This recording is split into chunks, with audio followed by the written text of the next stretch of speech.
Let me ask you something personal. Have you ever looked in the mirror, not just glanced but looked, and felt like you were staring at someone you didn't recognize? Not because your hair was different, not because your body had changed, but because your reflection didn't match how you truly felt inside. That quiet ache, that small voice whispering, "This isn't me." This is a story for those moments, for the people who felt trapped inside other people's expectations. For the ones who've been told who they should be until they forgot who they are. This is for you. Dinska. There was a girl named Ava, and for the first 17 years of her life, she wore 1,000 masks. Daughter, top student, church volunteer, cheerful, polite, smiling girl.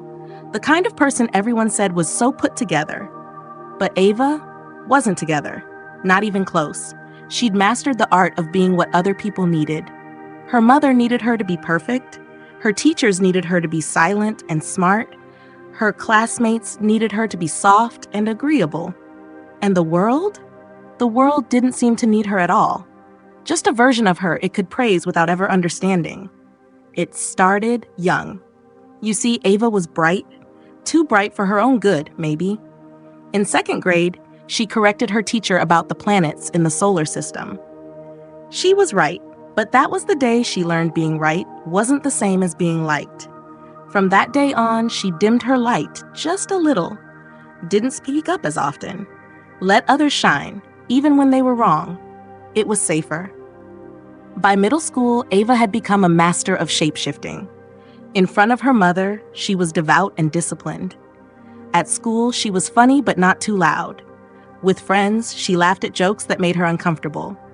With boys, she smiled even when they didn't respect her boundaries.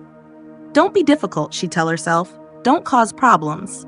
Don't make them uncomfortable. But she was drowning in comfort she didn't choose. The worst part? Nobody noticed she was fading. Not her mom, who praised her grades but never asked about her heart. Not her friends, who loved her for how she listened but never asked what she thought. Not even her teachers, who called her brilliant but never saw how afraid she was to fail. And slowly, Ava began to believe what they all believed, that her worth came from how well she played the role, that her real self wasn't worth showing, that the mirror, the smiling, obedient reflection, was who she really was, even if it felt like a lie. One day, in her junior year, something broke. It wasn't loud, no dramatic scene, no runaway tantrum, just a single moment. A boy in class made a cruel comment about another girl's weight. Everyone laughed. And Ava, she laughed too. Not because it was funny, but because she didn't want to be next. And in that instant, something inside her collapsed. She felt it, like a small, sacred part of her soul quietly standing up and walking away. It was the part that knew better, the part that wanted to speak, the part that wanted to live. And she had just betrayed it. That night, she stood in front of her mirror for a long time. The girl staring back at her looked perfect. But Ava didn't feel perfect. She felt hollow, lonely, ashamed. And that's when the tears came. Not loud sobs, not performative sadness, just a slow, quiet unraveling of everything she'd buried beneath the surface. She whispered to her reflection, "Who are you?" And for the first time in her life, the mirror didn't answer, because it never had. The next morning, Ava didn't put on makeup. She didn't rehearse her smile. She didn't wear the shirt her mom said made her look so nice. She wore what she wanted. She sat in the back of class, didn't raise her hand, didn't nod when someone said something unkind, didn't laugh when it wasn't funny. And the world noticed. Not with kindness. People whispered, teachers frowned. Her mom asked, "Is something wrong with you?" And for once, Ava said, "No." Because something was finally right. But it wasn't easy. Stepping out of the mask is never easy. It's not a single choice. It's 100 tiny ones every day. Choosing silence when you're expected to laugh. Choosing truth when you're expected to agree. Choosing to be seen when all you want is to disappear. Ava began journaling at night. She wrote things she'd never dared say out loud. "I hate pretending. I don't want to be liked if it means being fake. I want to matter for who I really am." And slowly, painfully, those words started to stitch her back together. One afternoon, she stayed after class. Her literature teacher, Miss Lopez, looked up. "You okay?" Ava hesitated. Then she said, "Do you ever feel like people only like you for who you're not?" Miss Lopez leaned forward. "Every day until I was 30. They talked for hours about masks, about courage, about how hard it is to be real in a world that rewards performance."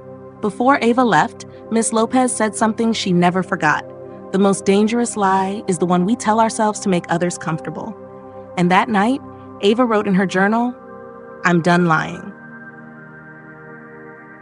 It didn't happen all at once. She didn't become fearless overnight, but Ava started reclaiming herself. She joined the art club, even though her mom thought it was a waste of time. She told a boy no when he crossed her boundary. She lost some friends, but she found herself.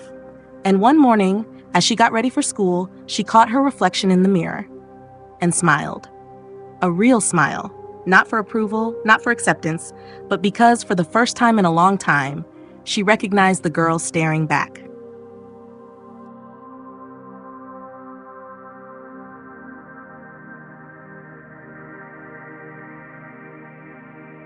The thing about breaking free is it's not just about escaping the prison. It's about building the courage to walk past the guards, open the gate, and step into a world where you might not be accepted. It's about choosing the unknown over the comfort of being controlled. And that's terrifying. But sometimes we don't need to change the whole world. Sometimes all we need is to start with ourselves. After Ava's awakening, life didn't turn into sunshine and soft piano music. In fact, things got messier. That's the part they don't tell you about growth. It's not graceful, it's gritty, and sometimes it hurts worse than staying stuck. Ava's mom wasn't impressed by her new wardrobe choices. Her teachers noticed she was no longer trying to be the golden student. Some friends pulled away, and the boy she liked told her she was different now, kind of intense. But Ava wasn't trying to be easy anymore. She was trying to be real. One evening, after another argument with her mom about college plans, Ava walked down to the old skate park on the edge of town. It wasn't somewhere she usually went. Too loud, too chaotic, too not her. But something about it felt honest. She sat on a chipped concrete bench and watched the kids skate. Nobody there cared what GPA she had. Nobody asked if she'd worn the right dress to church. They just were. Laughing, falling, getting back up. Messy, loud, free.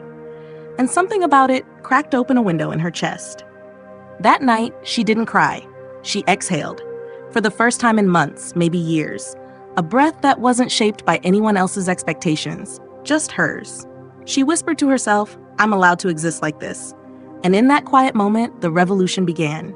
Not with fireworks, but with a whisper. She started saying no. Not rudely, not dramatically, just clearly. "No, I don't want to go to that party. No, I don't feel comfortable with that joke. No, I don't think I believe that anymore." Every no was terrifying, but it was also holy. Because with every boundary she set, she reclaimed a part of herself that had been leased out to other people's comfort. One day at school, Ava gave a presentation in English class. The assignment was to talk about a personal hero. While others chose celebrities or athletes, Ava walked up and said, "My hero is the girl I used to be." The class fell silent. She looked at them, her peers, her friends, the ones who had always seen her as the polite, perfect girl, and told the truth. She kept trying to make everyone else happy. She believed love had to be earned by shrinking. She thought if she was sweet enough, smart enough, quiet enough, people would stay. But she was wrong, and she still kept going. That's why she's my hero, because she survived. She sat down, and the room stayed quiet. But this time, it wasn't judgment. It was respect. Later, a girl she barely knew passed her a note in the hallway. It read, "Thank you. You said what I've never had the courage to say. I've been hiding too. Maybe I don't have to anymore." Ava folded it up and tucked it in her pocket like a prayer. It wasn't just about her anymore. This was bigger. Her freedom was giving other people permission to seek their own. That's how revolutions work. Not always with riots. Sometimes with whispers. Sometimes with one brave soul saying, "I'm not playing this game anymore." And that's when Ava learned something profound. Being yourself isn't selfish, it's service. Because when you're real, you shine a light that helps others find the courage to be real too. Her old friends didn't all come back. Some never called again. But the ones who stayed, they saw her. Not the polished version, not the people pleaser. Her. And that was enough.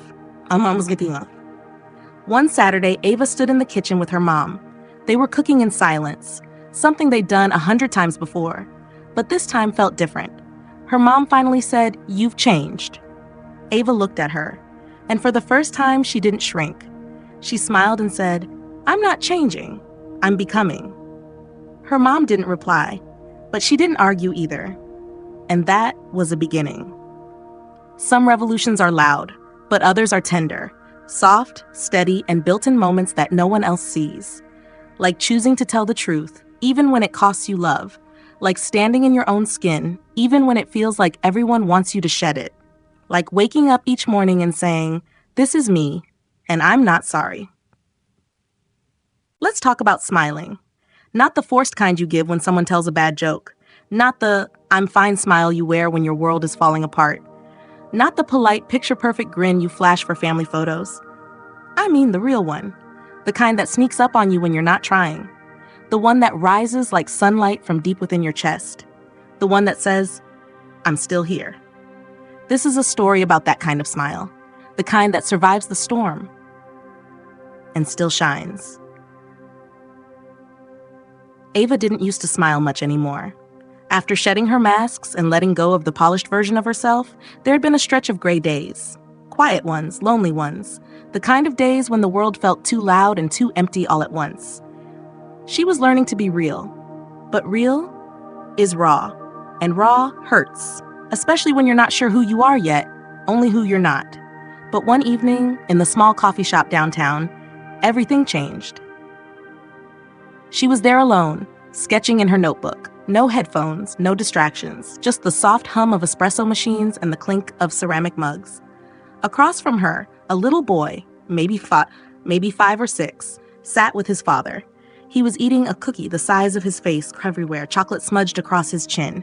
He looked at Ava, stared for a moment, and then he smiled. A big, goofy, unfiltered, unapologetic smile. A real smile. She didn't mean to, but she smiled back. Not out of politeness, not because she had to. It just happened, and in that split second, something in her softened. She realized maybe it was okay to smile again, even if things weren't perfect, even if she wasn't fixed, even if she still felt lost, because smiling didn't mean pretending anymore. It could mean hope. It could mean defiance. It could mean, "I'm still here." So she started smiling more. Not constantly, not fakely, just honestly. At the barista who always remembered her order, at the woman crying silently on the bus, at herself, in the mirror, on days when she was brave enough to look. Each smile was like a stitch in her soul, a thread pulling her back together, not to who she used to be, but to who she was becoming. One afternoon, she volunteered at a shelter for women. It wasn't part of a school program. No one told her to go. She just wanted to give. There, she met Mariam, a quiet woman in her 40s, eyes sunken with years of hurt. They sat together folding laundry in silence, until Mariam whispered, "You look like someone who's been through something." Ava paused. Then she said, "I have." Mariam nodded. "Me too." They didn't talk much after that. They didn't need to. But when Ava got up to leave, she turned back and smiled at Mariam. And Mariam? She smiled back. That night, Ava wrote in her journal, "Maybe the purpose of pain isn't to make us bitter. Maybe it's to make us tender, so that when we meet another soul carrying hurt, we know how to smile at them." Weeks later, she saw a boy from school crying behind the gym. She didn't know him well. He was always joking in class. The loud one, the cool one, but right then he looked small. So she sat beside him, didn't say anything, just handed him a tissue from her backpack. Eventually he looked at her and said thanks. She smiled. It gets better. He didn't ask how she knew, but he believed her, because her smile was real. And that's the thing, isn't it? We don't always need to fix each other. We just need to show up, with open eyes, with open hearts, with a smile that says, I see you. Because the world doesn't need more perfect people. It needs more kindness, more truth, more people who've been broken and chose to heal anyway. People who know pain and still choose joy. People who smile, not because life is easy, but because they are strong enough to carry it. Have you ever wondered why some things stick with you? Like the stranger who held the door open when you had 1,000 things in your hands, the friend who texted right when you were about to give up, or that smile from someone you barely knew, but still remember years later. Little things, tiny acts, gone in seconds, but somehow still echoing. That's karma, not the Hollywood version, not the you hurt me so now lightning will strike you version, but the quiet truth that everything we do leaves a mark. By Ava's final year of high school, she had changed in ways most people didn't notice. She didn't talk as much, but when she did, it meant something. She didn't chase attention, but when she gave you hers, it felt like a gift. And more than anything, she gave not money, not fame, but presence, time, gentleness, patience, the kinds of things you don't post about, the kinds of things that don't win awards, but change people, quietly, from the inside out. One morning, Ava was walking to school when she saw an old man struggling with his groceries. No one stopped. People rushed past like he was invisible. But Ava paused. He had 2 bags, torn at the bottom, cans rolling onto the sidewalk. Without thinking, she knelt down, picked them up, and offered to carry one. He looked startled. You don't have to. She smiled. I know. They walked in silence for a block. When they reached his building, he turned and said something she would never forget. Kindness like this, it loops back around. You'll see. She didn't expect anything, didn't want anything. But that moment planted something in her heart. And over the months that followed, she found herself giving more. Holding space for friends when they were hurting. Tutoring a freshman who was failing math. Leaving encouraging notes in library books for strangers to find. She didn't talk about it. Didn't post it. Didn't even tell her mom. It wasn't about being good. It was about being true. One rainy afternoon, Ava was sitting alone in the cafeteria. She'd had a rough morning. Her application to an art school had been rejected. She felt defeated. Maybe she wasn't good enough after all. Maybe all this being herself was a mistake. Maybe if she just played the game, smiled more, agreed more, things would be easier. As she sat there, lost in thought, a hand slid a small note across the table. It read, "You helped me once when I was falling apart. You reminded me I wasn't invisible. Just wanted to say, the world is better with you in it." No name, no signature, just that. A full circle moment. Karma. Because what you give does come back. Not always in the way you expect. Not always from the same people. But life has a way of echoing what we offer. Every smile, every kindness, every moment we choose love instead of judgment. It ripples. And those ripples find their way home. Ava began to see it everywhere. The boy she once encouraged became a peer tutor for others. The quiet girl she'd smiled at in the library started a kindness wall in the school hallway. Even her mom, once so focused on appearances, began volunteering at a shelter. The world hadn't changed overnight, but her corner of it, it was softer, lighter, more human, and she was part of that. One evening, Ava walked into her favorite bookstore. The clerk, a woman in her 30s, handed her a wrapped package. "Someone left this for you," she said. "Didn't say who." Ava opened it. Inside was a copy of a book she'd been wanting. Tucked into the front cover was a sticky note. "You once reminded me I mattered. This is just a small way of reminding you." Tears welled in Ava's eyes. Not because of the gift, but because of what it meant. The invisible thread had looped back again. That night, she journaled. Karma isn't punishment or reward. It's the soul remembering. What we plant in others, we plant in ourselves. And someday, we harvest it. You see, the world can feel cold, unforgiving, isolating. But every act of kindness is a stitch in the fabric of something bigger, something ancient, something holy. And when we choose to give freely, sincerely, we become part of that thread. We make the world a little more gentle And in doing so, we heal ourselves too. Have you ever felt like you were born into the wrong body? Like somewhere along the way, a cosmic mistake happened and you slipped through? Maybe someone else was supposed to live your life and you just ended up in it by accident. Ava used to feel that way almost every morning. She'd wake up and feel like she was trapped in a life that didn't quite fit. Not because something was wrong on the outside. Her house wasn't broken, her school wasn't cruel, and she had food on the table. But because something felt off inside, deep inside. Like maybe she was trying to wear someone else's skin. She looked around at people who seemed to fit in so easily. Girls who laughed in packs, boys who roamed the halls with untouchable swagger, teachers who smiled when she said the right things. They all looked like they had the instructions to life. And Ava? She felt like she was playing a video game where she'd missed the tutorial. The messages came early. Speak softer. Don't interrupt. Fix your posture. Smile more. Don't cry in public. Why are you so sensitive? Be grateful. Don't overthink. Stop taking things so seriously. Be good. Be nice. Be easy. And she tried. God, she tried.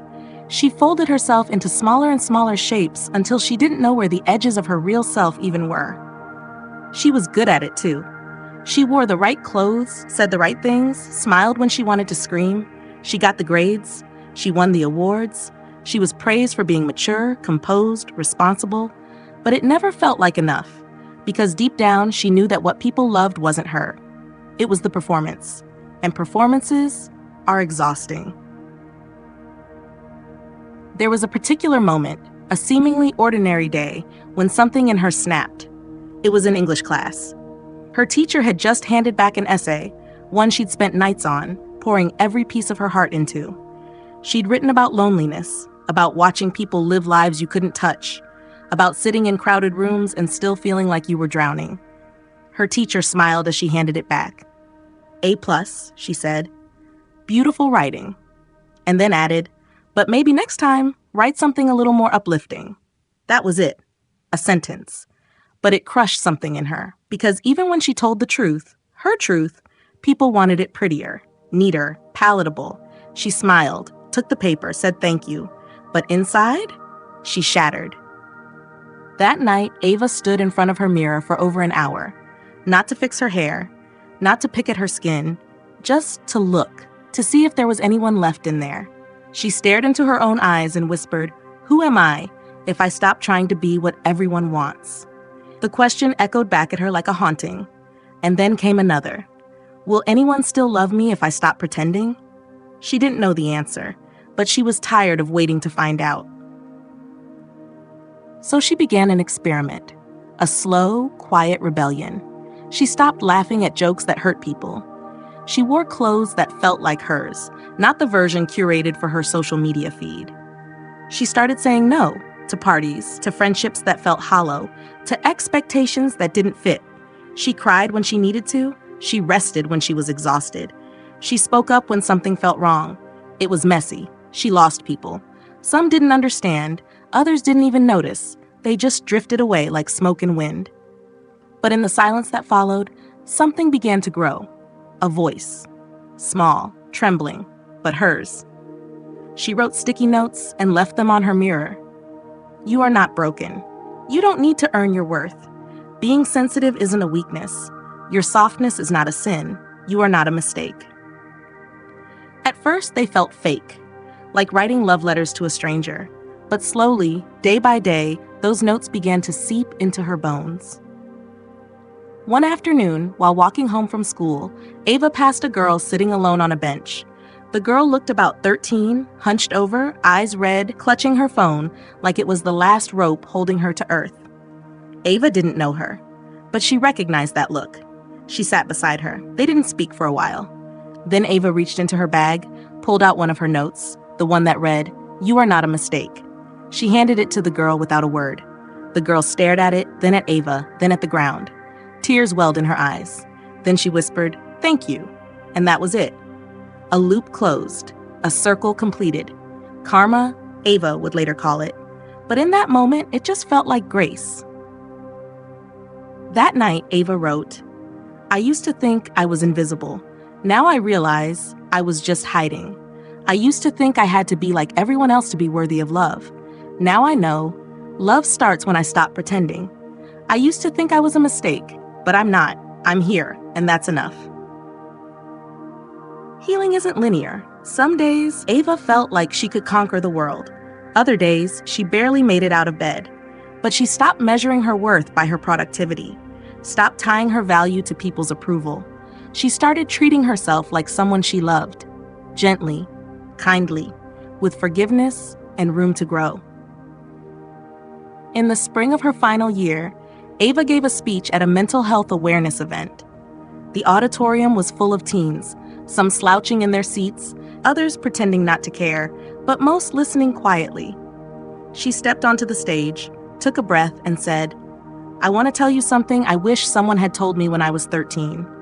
You don't have to become anyone else to deserve love. You don't have to shrink yourself to be safe. You don't have to earn the right to exist. You're not a burden. You're not too much. You're not a mistake." The room was silent, no applause, just breath held, shared, like a collective heartbeat. And in that space, a truth landed. Sometimes being real is the most sacred thing we can offer. After the event, a boy approached her. He had tears in his eyes. He didn't say much, just hugged her and slipped a note into her hand. Later, she opened it. It read, "Today I didn't hurt myself because of you." Ava sat on her bed that night, holding that note to her chest, and cried harder than she had in months, not from sadness, but from the sacred weight of being seen and seeing others, of knowing her pain had become someone else's permission to live. You see, the world doesn't need perfect people. It needs real ones. People who bleed honesty. People who carry scars like badges, not shame. People who cry and still keep going. People who are brave enough to say, "This is me. I'm messy. I'm trying. I'm enough."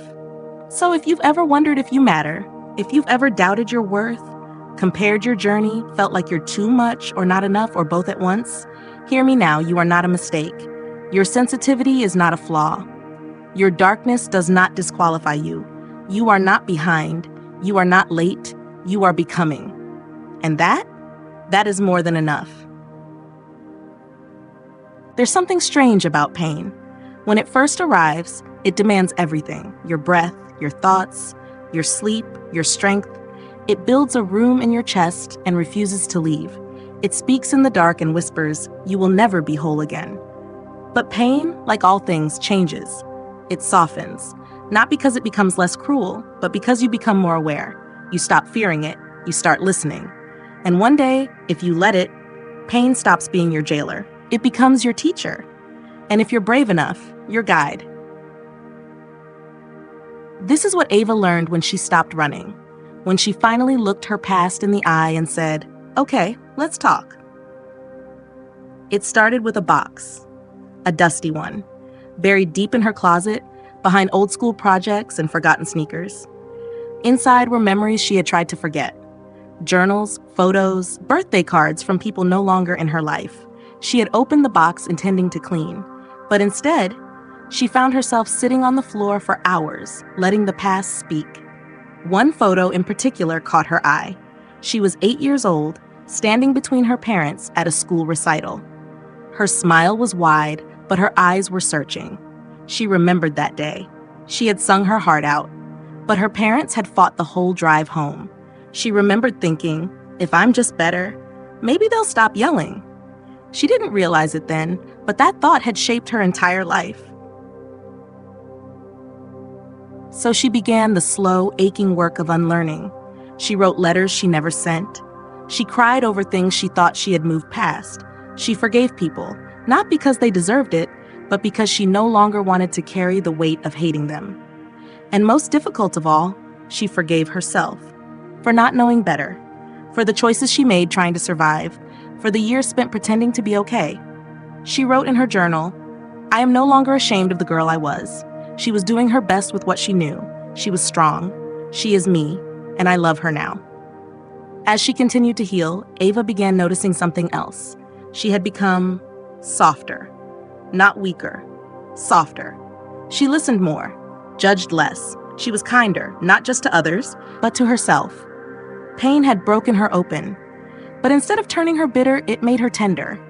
Because once you've known deep sadness, you recognize it in others. Once you've sat in the dark, you know how to hold someone else's hand there. There was a boy in one of her classes, Noah. He was always late, always tired, always guarded. People called him lazy. But Ava saw something else. One afternoon, she saw him sitting behind the gym, staring at the pavement. She almost walked by, but something in her, something she had learned from her own nights in silence, told her to stop. She sat beside him, didn't speak, just sat. After a few minutes, he said, "I'm not who people think I am." She looked at him and nodded. "I know." That was all.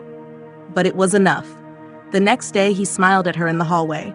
A real smile, the kind that says, "You saw me, and that matters." If mind. Ava started keeping a list in her notebook. She called it, "Ways I've Seen People Heal." The girl who stopped hiding her scars with bracelets. The teacher who admitted for the first time that he once failed out of college. The barista who painted murals in alleyways after work to deal with his grief. Her own mother who slowly stopped using wine as armor. Herself, showing up broken but unafraid. Healing wasn't a straight line. It was a mosaic, messy, colorful, beautiful, and every piece of pain was part of the art. One evening, Ava was walking home when she saw a woman crying on a bench. She had her head in her hands, her shoulders shaking. Years ago, Ava would have looked away, too afraid, too unsure. But now, she sat down, pulled a tissue from her bag, offered it.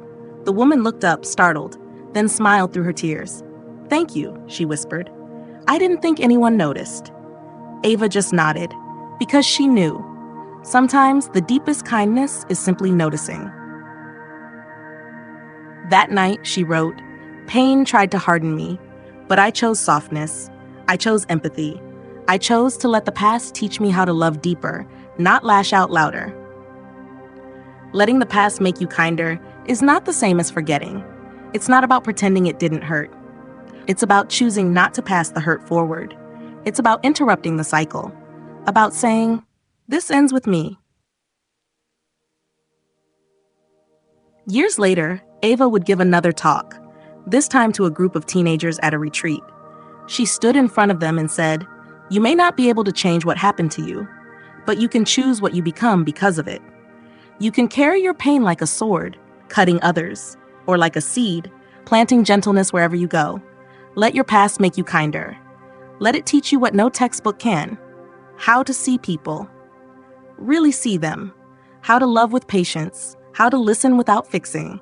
How to be the kind of presence that feels like home." After the talk, one girl came up and said, "I didn't think I could be kind anymore. I've been so angry." Ava looked at her and said, "Anger is often just grief in disguise. Let yourself grieve. Then let the light in." And so Ava kept choosing kindness, not because the world was kind to her, but because she wanted to make it a little softer for someone else. Her past wasn't her prison anymore. It had become her compass. She wore her scars like stories. She met people with open palms, not clenched fists. She offered grace before judgment. And every day she whispered to herself, "Let this make me softer. Let this make me real. Let this make me kinder."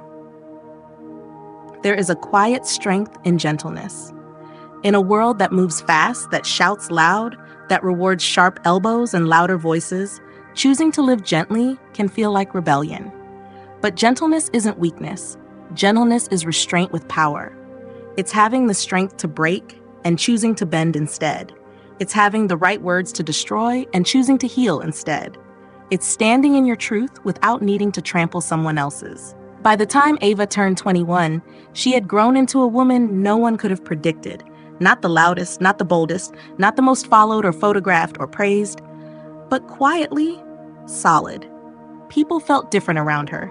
They couldn't always explain it, but something in her presence slowed them down, made them feel seen. She didn't force conversations. She invited them. She didn't fill silence with noise. She let silence breathe. And most of all, she told the truth. Even when it hurt, even when it cost her something, especially then. She wasn't always that way. There was a time when she told people what they wanted to hear. When she said, "I'm fine with a bleeding heart." When she laughed at jokes that made her stomach turn. When she said yes to things that made her spirit scream no. Because she didn't want to be rude, didn't want to rock the boat, didn't want to be the one who always had a problem.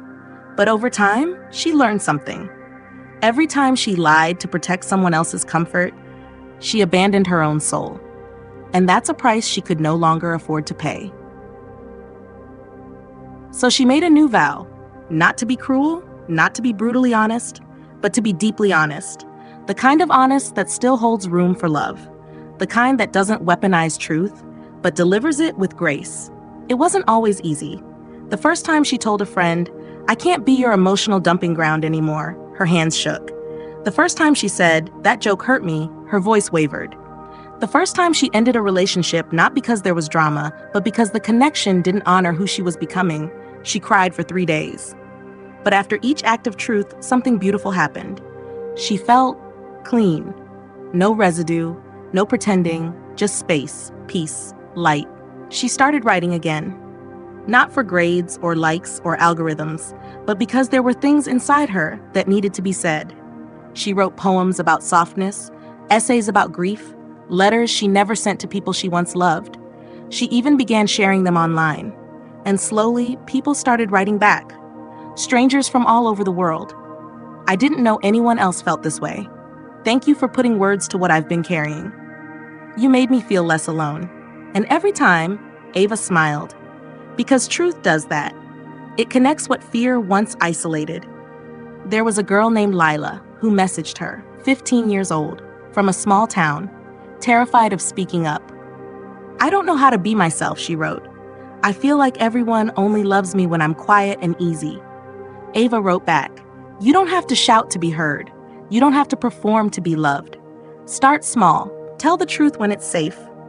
Then build from there. You don't have to be fearless. You just have to be faithful to yourself." Lila later messaged again.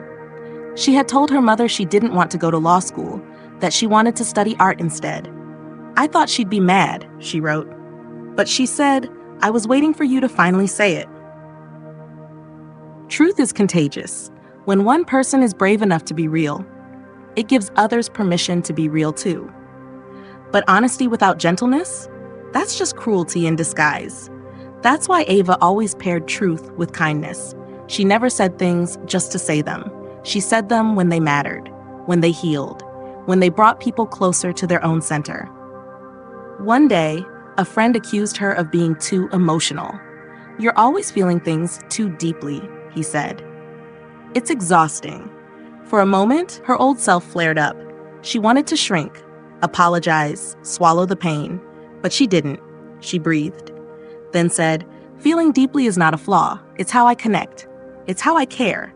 And if that exhausts you, then I'm not your kind of person, and that's okay." He didn't know what to say, because people rarely expect honesty to sound so calm, so kind. Living gently doesn't mean being a doormat.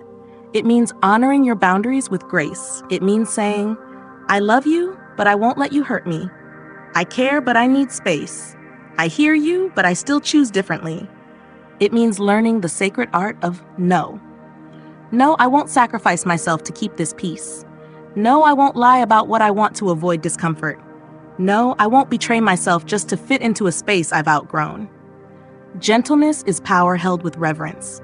It is the quiet thunder of a soul that knows its worth. It doesn't demand. It doesn't control. It simply stands. And in that standing, it transforms. Ava became known for that kind of presence. Not loud, not flashy, but real. So real it made people reflect, made them slow down, made them wonder if maybe they could be that real too. She once wrote in her journal, "The world doesn't need more noise. It needs more quiet truth, more presence, more hearts that beat gently, but surely. Live gently, speak honestly, not for applause, not for attention, but because you deserve a life where you don't have to hide, where your words match your truth, where your soul doesn't have to flinch every time you open your mouth."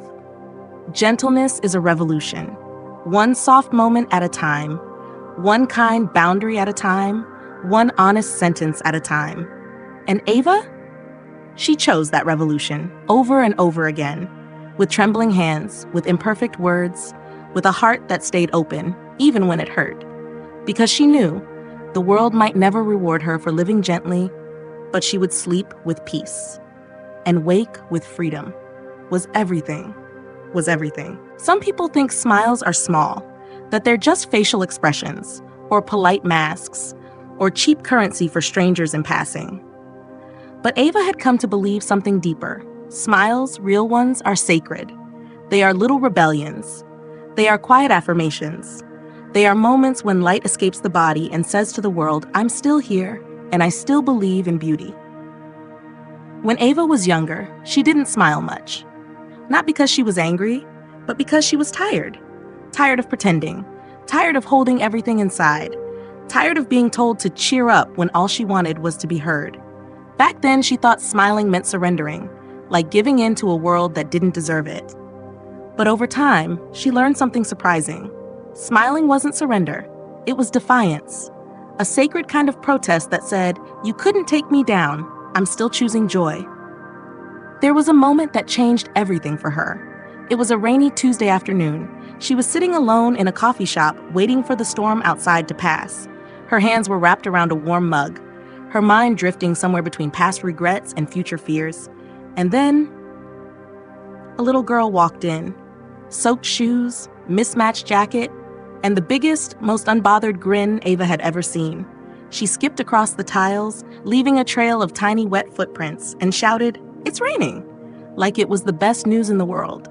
People turned to stare, some smiled, some chuckled. Ava cried. Because in that moment, she remembered, joy isn't something you wait for, it's something you decide, even in the middle of the mess, even when the sky is gray, even when nothing makes sense. So Ava made another vow, smile often, not because life was perfect, but because her heart still beat, because somewhere, a little girl still dances in the rain, because every smile is a gift to yourself and to the world. She started noticing smiles everywhere. The barista who smiled at every customer, even the rude ones. The man on the corner who played saxophone just to see people tap their feet. The teacher who smiled at her students like they were miracles, not chores. The old woman at the park who smiled at birds like they were old friends. Smiles were everywhere, tiny reminders that life still had sweetness if you were willing to see it. But this part of Ava's journey wasn't just about smiles. It was about love. And love was harder. Because love asked more of her. Love asked her to show up fully, to risk, to trust, to stay open even after heartbreak. That was terrifying. The first time she fell in love, it wasn't loud. There were no fireworks, no grand gestures, just a slow unfolding. Afternoon walks, shared poems, long conversations about galaxies and childhood dreams. His name was Eli, and he had eyes like dusk, the kind of gray that made you feel like you could rest there. He was gentle, curious, a little shy, and he listened, really listened, to her silences, to her stumbles, to the parts of her that were still healing. For the first time, Ava felt seen, not for who she tried to be, but for who she really was. And it terrified her, because when someone sees you that clearly, they can hurt you that deeply. One evening, as they watched the stars from the hood of Eli's car, he turned to her and said, "I think I'm falling in love with you." She froze. Not because she didn't feel the same, but because the old wounds whispered, "What if he leaves? What if you're too much? What if you lose yourself again?" But then, something softer whispered back, "What if this time you choose love anyway?" So she breathed and said, "Me too." Love didn't fix everything. They still argued, still misunderstood each other sometimes, still wrestled with their own shadows, but they always came back. To honesty, to softness, to choosing each other even when it was hard. That was the bravery of love. Not the big romantic moments, but the quiet, daily choices to stay, to listen, to forgive, to believe the best. There was a night Ava would never forget. They had fought, a hard one. Words said in heat, silences that felt like oceans. She had gone home in tears, convinced she had ruined everything. But the next morning, there was a knock at her door. It was Eli, holding 2 cups of coffee, eyes full of apology, hands shaking. He didn't say anything right away, just handed her a note. It read, "I don't love you because you're perfect. I love you because you're honest, because you show up, because you smile in storms. Let's grow through this together." And they did. Not because they never messed up, but because they kept showing up, vulnerable, real, and willing. Love, Ava learned, isn't always fireworks.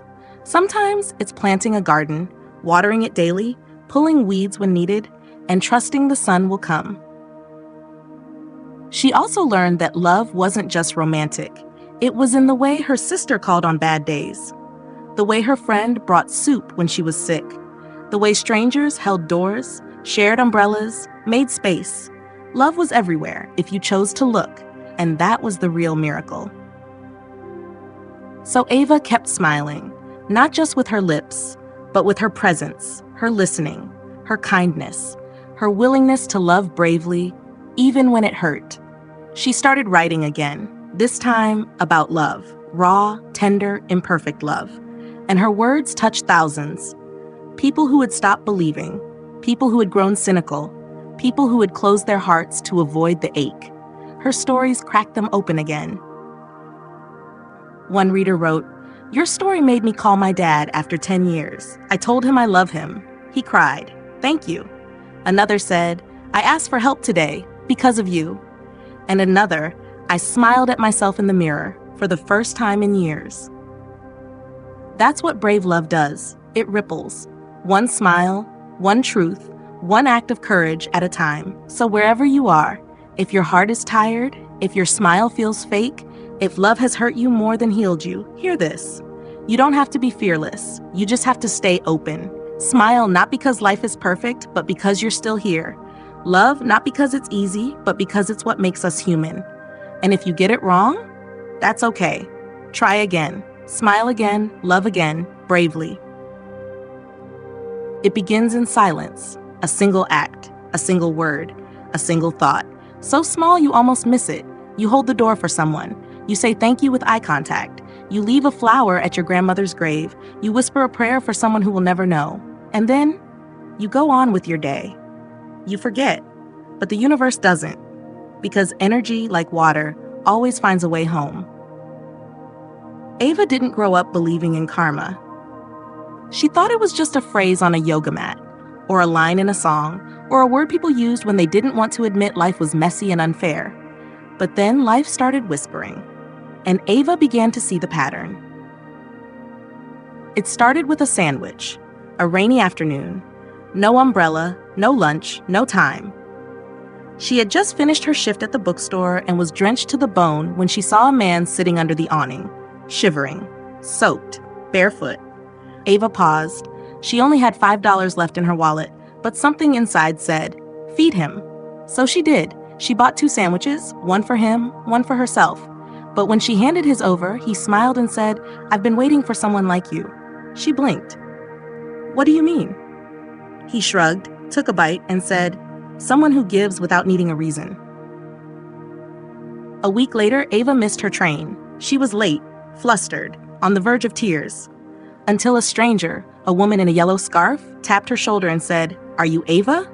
She froze. Yes?" The woman smiled. "I saw your post about your bookstore event. I loved your words. I'd like to give you a ride." It felt like magic, but maybe it was just return. From that point on, Ava started noticing the ripple.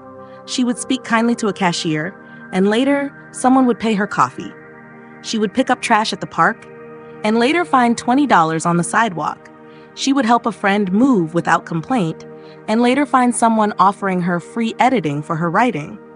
These weren't coincidences. They were echoes of what she gave coming back home.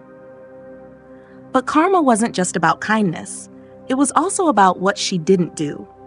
The times she stayed silent when someone was gossiping. The moments she chose patience when everything screamed frustration. The quiet apologies she whispered in her heart, even when she couldn't say them out loud. All of it mattered. One night, she made a list in her journal. What I want to give to the world. Gentleness, truth, safety, laughter, wonder, mercy, space, forgiveness. And every morning, she read that list like a prayer. Not because she was perfect, but because she wanted her life to mean something, even in the small things. There was a boy named Marcus. He worked part-time at the same bookstore. Shy, awkward, always looking down. People teased him, said he was slow, said he wasn't made for customer service. But Ava saw something else. She saw the way he arranged books by color when no one was looking. The way he left handwritten notes inside pages. You are enough. One day she asked him, "Why do you do that?" He shrugged. "I figure someone needs to hear it." She smiled and whispered, "So do I." A few weeks later, Ava was sick, bedridden, alone, exhausted. She didn't post about it, didn't ask for help. But one evening there was a knock on her door. It was Marcus, holding soup and books and a card that simply read, "You are enough." That's karma, not reward, not punishment, but response. Like a song calling back, like light echoing off water, like the wind that bends trees, then returns to kiss your cheek. She once saw a child crying on the train. No parent nearby, just sobs and hiccups. Most people looked away. But Ava sat beside her, offered a tissue, and asked, "Want to tell me what's wrong?" The girl whispered, "I lost my grandma's bracelet. It was the last thing she gave me." Ava took off her own necklace, a small silver heart, and placed it in the girl's hand. "This is not your grandma's, but it's a heart. You can hold it until yours feels less broken." The next morning, Ava's inbox had a message from a stranger. "Were you the girl who helped my niece on the train? She told me what you did. Thank you. We found the bracelet. I'd like to send your necklace back." Ava replied, "Let her keep it. I think her heart still needs it." She didn't give to be noticed. She gave because giving healed her. It reminded her she still had something to offer. That the world wasn't just take, take, take.